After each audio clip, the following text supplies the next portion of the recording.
Кыргызстанда ишкерликти жөнгө салган атайын кодекс даярдалганы жатат. Жаңы документти иштеп чыгууну бизнес коомчулугу демилгелеген. Алар ишкерлердин же башкача айтканда инвестициялык кодекс күчүнө кире турган болсо, өлкөдөгү ишкерлер мамлекеттик мекемелердин негизсиз текшерүүлөрүнөн арылмак деген пикирлерди карманышууда.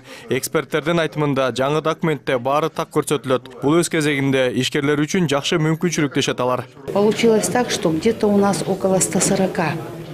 Кыргызстанда бизнеске байланышкан мыйзам буйрук токтомдордун жалпы саны 140-ка жетет экен. Алардын көпчүлүгү иштебесе, кээ бирлери талапка жооп бербейт, бири-бирине карама-каршы келет экен. Бул бизнестин иштеште ички жана тышкы инвестицияны тартууга абдан жолтоо боло турганы айтпаса дагы түшүнүктүү. Эгерде биз мунун баарын жалпылап туруп, ишкерлик жөнүндө кодексти кабыл ала турган болсок, келе турган ишкерлерге, инвесторлорго абдан түшүнүктүү болот. Эгер бул кадамга барбасак, башаламандык өкүм сүрүп, өлкө өнүгүү жолуна түшпөйт. Бүгүн бул маселеге арналган жыйынга өлкөдөгү ишкерлердин башын бириктирген ассоциация, бирикмелердин өкүлдөрү, бизнесмендер, эксперттер жана парламентарийлер катышты. Адистердин айтымында өлкөдөгү ишкерликке жолтоо болгон жагдайлар бул саясий социалдык маселелер жана коомдогу укуктук маданияттын төмөндүгү эсептелинет. Андан тышкары мамлекеттик башкарууда ишкерликти түшүнгөн кадрлардын аздыгы да буга кошулташыл болууда дешет эксперттер. Алар бизнес өнүгүшү үчүн мамлекет жана коом тарабынан колдоо керектигин белгилешүүдө.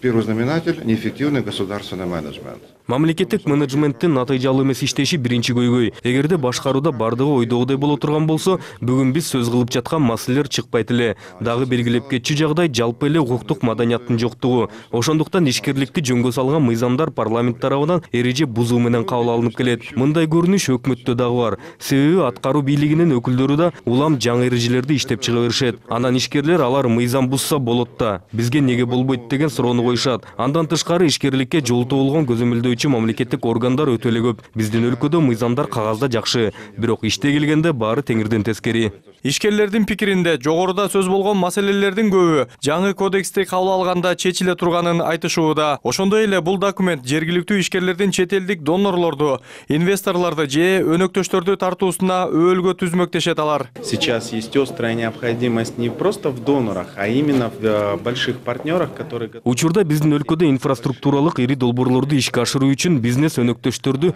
тартуу маселеси курч турат. Ишкерлик жөнүндөгү кодекс кабыл ала турган болсок, инвестиция тартуу үчүн өтө эле жакшы мүмкүнчүлүктөр түзүлмөк. Себеби келе турган тараптар биздин өлкөдөгү оюндун шартын аталган документ аркылуу жакшы түшүнмөк.